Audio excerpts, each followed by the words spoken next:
Hi, my name is Charles Quang, and I'm a chiropractor. My main purpose has been to help people using everything natural. And what I found was it's possible to actually help somebody who is not doing very well, get them through a program, and now they are living their lives in a healthy manner. And this is not a theoretical discussion. This is real life, practical, me helping somebody else who have a very specific health problem. And this health problem is related to breathing. How to get more breath, how to get more oxygen, how to get lungs to work better. What I found was a predominant amount of people have been diagnosed with COPD or minor cases of asthma. And what I found was the cases of asthma and eventual COPD can be reversed if the candida is eliminated. And that's been an interesting idea in the beginning because my entire office, my staff, has been to help people detox candida. And what we wanted to know was, can we help more people using our existing detox technology to now help a certain type of people, especially people with severe breathing problems? And the answer is yes. We have been able to successfully help somebody who has asthma, allergies, and COPD. All the common breathing problems have been helped, have been reduced, have been eliminated with a candida detox. All the breathing problems actually are part of a candida problem. The candida has affected their lungs. Let's talk about how that occurs to somebody who have a breathing problem and how it is related to candida. The first step is we have our lungs, and these lungs have now connected to the outside world through the throat. When we eat certain foods, when we contact certain things in the air, there is spores of candida. These spores are candida spores, and now they have entered the lungs as we breathe. The first thing they're going to do is disable the immune system. So these candida now paralyze our immune system. So what we have is step one is candida spores enter the lungs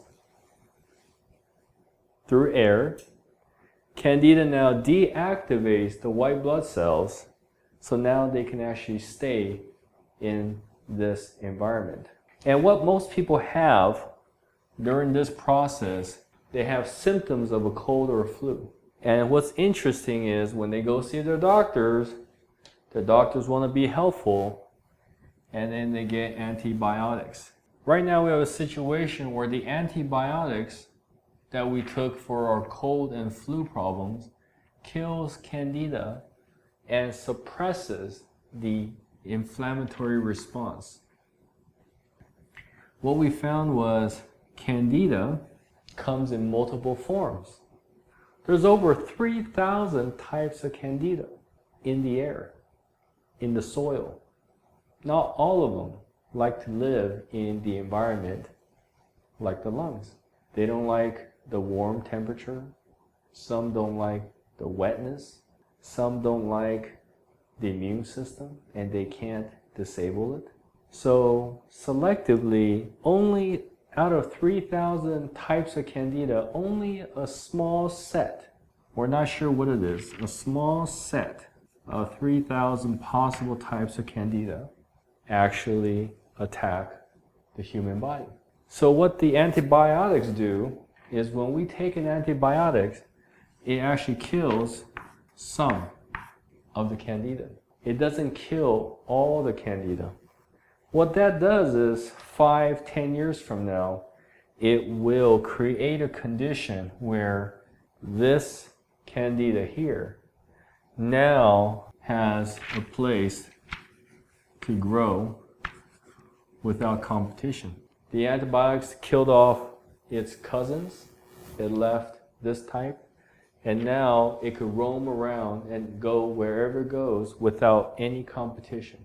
When you have the different kinds of candida coexisting together, they actually take nutrients away from each other. So essentially they're fighting each other.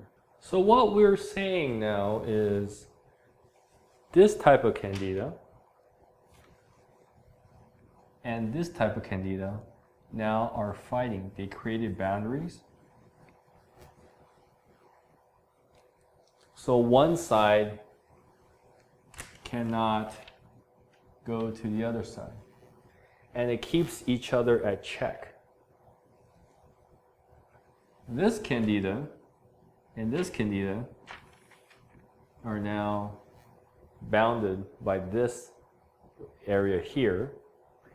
And this candida and this candida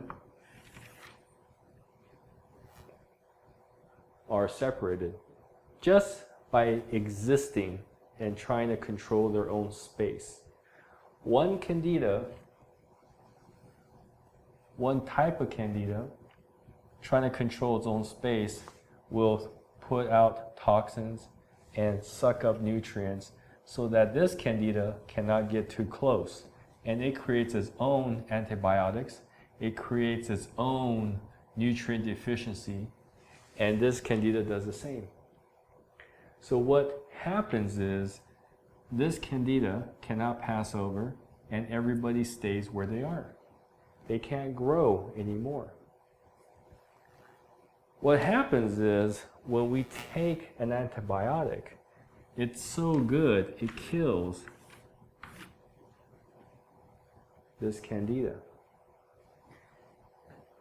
So what happens now is the candida that survives can now cross the line and now start spreading, which is what it is.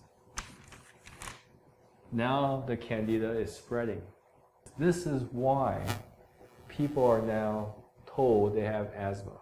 People are told they have emphysema. Okay? They have COPD. They have allergies. And all these health problems are caused by this candida in the lungs, eating up the air sacs, destroying the air sacs, forcing the lungs to create mucus, so that now you have candida, destroyed air sacs, and now your lungs are trying to protect it with mucus. And now we have a problem here, because now your doctor is just waiting to manage your problem until you need an air tank. And that's something you don't want, but your doctor knows you will need one eventually. And the reason why your doctor knows you will need an oxygen tank eventually is because he is doing nothing to handle this candida. He's trying to manage the symptoms that's created by this candida, but eventually there's going to be enough damage to your lungs that now you're going to need this oxygen tank. If you want a better treatment plan, you might think about getting rid of this candida in your lungs, because that might be the way you can stay better. You can actually not look forward to getting worse and worse and worse. My name is Charles Kwang, and all I care about is you finding a solution that works. I don't have any preconceived notion that what I do has to work. I want to make sure what I do should work, and I have people who have got the benefits, where now that has proven that this theory of what's happening is true. And this might work for you. Thank you.